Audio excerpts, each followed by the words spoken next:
സ്കൂളിൽ 10ാം ക്ലാസ് സ്റ്റുഡൻ്റാണ്. ഞാൻ 5 വർഷമായിട്ട് ചൈനീസ് കുൻഫു പഠിച്ചുകൊണ്ടിരിക്കുകയാണ്. എൻ്റെ ഫാമിലിയാണ് എന്നെ സപ്പോർട്ട് ചെയ്യുന്നത്. എൻ്റെ ഉപ്പയും ഉമ്മയാണ് എന്നെ എല്ലാത്തിനും സപ്പോർട്ട് ചെയ്യുന്നത്. പിന്നെ അനിയത്തിമാരും എല്ലാവരും. ഇന്ത്യൻ ആർമിയിലേക്കാണ് ആഗ്രഹം. Indian army. ഹലോ ഗൈസ്, അപ്പോൾ എല്ലാവർക്കും സപ്പൂസ് വ്ലോഗിൻ്റെ പുതിയൊരു വീഡിയോയിലേക്ക് സ്വാഗതം.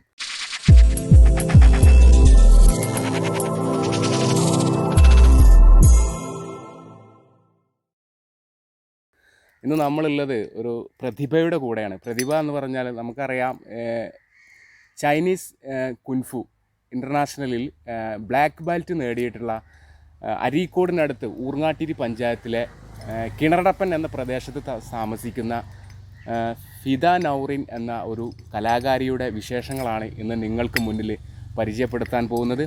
അപ്പോൾ നമുക്ക് വീഡിയോയിലോട്ട് പോകുന്നതിന് മുമ്പ് തന്നെ ആദ്യമായിട്ടാണ് ഞങ്ങളുടെ ചാനൽ കാണുന്നതെങ്കിൽ തീർച്ചയായിട്ടും സബ്സ്ക്രൈബ് ചെയ്യുക. അതുപോലെ തന്നെ ഞങ്ങൾ ചെയ്യുന്ന ഓരോ വീഡിയോസിൻ്റെയും നോട്ടിഫിക്കേഷൻ നിങ്ങൾക്ക് പെട്ടെന്ന് ലഭിക്കാൻ വേണ്ടിയിട്ട് തൊട്ടടുത്തുള്ള ബെല്ലൈക്കണും കൂടി എന്നും എനേബിൾ ചെയ്ത് വെക്കുക. അപ്പോൾ നമുക്ക് നേരെ വീഡിയോയിലോട്ട് പോവാം.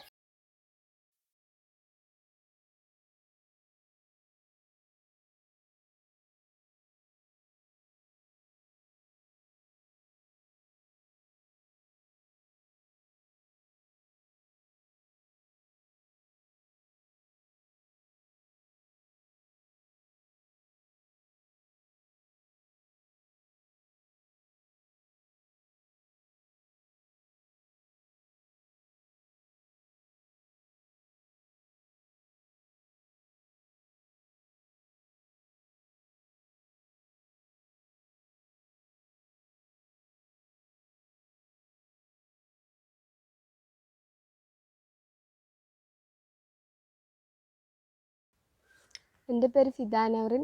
ഞാൻ GHS വെറ്റിലപ്പാറ സ്കൂളിൽ 10ാം ക്ലാസ് സ്റ്റുഡൻ്റാണ്. ഞാൻ 5 വർഷമായിട്ട് ചൈനീസ് കുൻഫു പഠിച്ചുകൊണ്ടിരിക്കുകയാണ്. അരീക്കോടിനടുത്ത് ഉറുങ്ങാട്ടിരി ഗ്രാമപഞ്ചായത്തിൽ കിണറടപ്പ് എന്ന സ്ഥലത്താണ് എൻ്റെ വീട്. എൻ്റെ ഫാമിലിയാണ് എന്നെ സപ്പോർട്ട് ചെയ്യുന്നത്. എൻ്റെ ഉപ്പയും ഉമ്മയാണ് എന്നെ എല്ലാത്തിനും സപ്പോർട്ട് ചെയ്യുന്നത്. പിന്നെ അനിയത്തിമാരും എല്ലാവരും. Mubashir sir, Girish sir, Afnan sir ഇവരൊക്കെയാണ് എന്നെ പഠിപ്പിക്കുന്നത്. പിന്നെ അവരും ഭയങ്കര സപ്പോർട്ടാണ്. മലപ്പുറം അരീക്കോട് നമുക്കറിയാം, ഫുട്ബോളിന് പേര് കേട്ടിട്ടുള്ള ഒരു ഫുട്ബോളിൻ്റെ മക്ക എന്നൊക്കെ പറയുന്ന അരീക്കോടിൻ്റെ ഗ്രാമത്തിൽ നിന്ന്, അതായത് കിണറടപ്പിൽ നിന്ന് ഒരു പെൺകുട്ടി ഈ ഒരു മേഖലയിലേക്ക് കടന്നു വരികയാണ്. അപ്പം കുൻഫു എന്ന ഈ ഒരു മേഖലയിലേക്ക് കടന്നു വരുമ്പം നാട്ടുകാരും ഒക്കെ നല്ല നോക്കിക്കാണുന്ന ഒരു മേഖല. അപ്പോൾ എങ്ങനെയാണ് ഈ ഒരു സന്തോഷം കാര്യങ്ങളൊക്കെ? എനിക്ക് വളരെയധികം സന്തോഷമുണ്ട്. പിന്നെ നാട്ടുകാരും ഫാമിലി എല്ലാവരും ഭയങ്കര സപ്പോർട്ടാണ്. പിന്നെ ഫ്രണ്ട്സ് ആയാലും എല്ലാവരും ഭയങ്കര സപ്പോർട്ടാണ്. എനിക്ക് വളരെ സന്തോഷമുണ്ട്. അതുപോലെ സ്കൂളിലൊക്കെ അല്ലേ, സ്കൂളിലൊക്കെ സ്കൂളിലെല്ലാവരും ഭയങ്കര സപ്പോർട്ടാണ്. നമ്മളൊക്കെ ശരിക്കും കേൾക്കുന്നതാണ് ഈ ചൈനീസ് കുൻഫുവിൽ വിവിധയിനം ബെൽറ്റുകളുടെ കാര്യങ്ങളൊക്കെ. വിവിധയിനം ബെൽറ്റുകൾ നമുക്ക് ഇതിൽ ഉണ്ട്. എന്താണ് അതിൻ്റെ കാര്യങ്ങളൊക്കെ ഒന്ന് പറയാമോ? ആദ്യമായിട്ട് യെല്ലോ ബെൽറ്റാണ്. യെല്ലോ ഫസ്റ്റ്, സെക്കൻഡ്, തേർഡ് ഉണ്ട്. പിന്നെ റെഡ് ബെൽറ്റാണ്. Red first, second, third. പിന്നെ ബ്രൗൺ ഉണ്ട്. ബ്രൗണ് 4th വരെ ഉണ്ട്. പിന്നെയാണ് ബ്ലാക്ക് ഫസ്റ്റ് സ്റ്റാർട്ട് ചെയ്യുന്നത്. ഫിദമോള് SSLC ആണല്ലേ.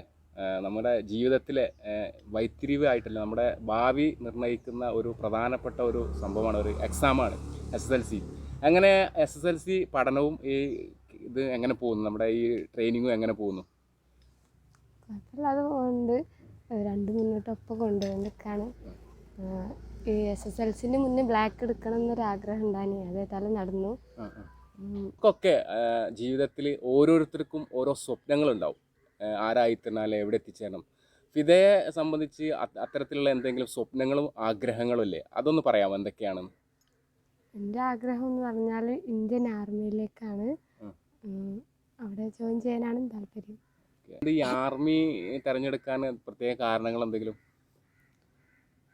നമ്മൾ നാട്ടുകാരൊക്കെ സേവിക്കാൻ വേണ്ടിയിട്ട്. നാടിന് നാട്ടുകാരൊക്കെ സേവിക്കാൻ കിട്ടിയ ഒരു അവസരമല്ലേ, രാജ്യത്തിന് വേണ്ടി. സമൂഹത്തിന് അല്ലെങ്കിൽ നമ്മുടെ ഈ വീഡിയോ കണ്ടുകൊണ്ടിരിക്കുന്ന നമ്മുടെ പ്രേക്ഷകർക്ക് കൊടുക്കാനുള്ള ഒരു സന്ദേശം അല്ലെങ്കിൽ ഒരു ഉപദേശം എന്താണ്?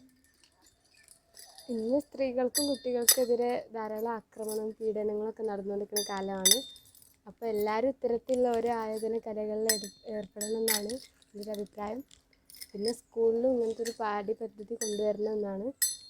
അപ്പോൾ എല്ലാവരും ഇത്തരത്തിലോരോ ആയോധന കലകളിൽ ഏർപ്പെടുക. ഫിദ നൗറിൻ പറഞ്ഞ മാതിരി തന്നെ നമ്മുടെ ഇന്നത്തെ സമൂഹത്തിൽ നമ്മുടെ കുട്ടികളും ധാരാളം അക്രമങ്ങൾക്ക് ഇരയായിക്കൊണ്ടിരിക്കുന്ന ഒരു കാലഘട്ടമാണ്. അപ്പം പറഞ്ഞ മാതിരി തന്നെ നിങ്ങളുടെ വീട്ടിലുള്ള രക്ഷിതാക്കൾ പ്രത്യേകം ശ്രദ്ധിക്കുക. നമ്മുടെ കുട്ടികളെ ഇത്തരത്തിലുള്ള ഒരു കല പരിശീലിപ്പിക്കുന്നത് അവർക്ക് സ്വയം രക്ഷപ്പെടാൻ, എന്തെങ്കിലും ആക്രമണങ്ങളൊക്കെ വരുമ്പോൾ സ്വയം രക്ഷപ്പെടാനുള്ള ഏറ്റവും വലിയൊരു ഉപാധിയായിരിക്കും. അതുകൊണ്ട് തന്നെ നിങ്ങൾ രക്ഷിതാക്കൾ പ്രത്യേക ശ്രദ്ധ എടുക്കുക. അതുപോലെ തന്നെ അധ്യാപകരും ഇത്തരം വിഷയങ്ങളിൽ പ്രത്യേക ശ്രദ്ധ എടുക്കുക. അപ്പോൾ പുതിയൊരു വീഡിയോ ആയിട്ട് നിങ്ങൾക്ക് മുന്നിൽ എത്തും വരെ എല്ലാവർക്കും ബൈ ബൈ. താങ്ക്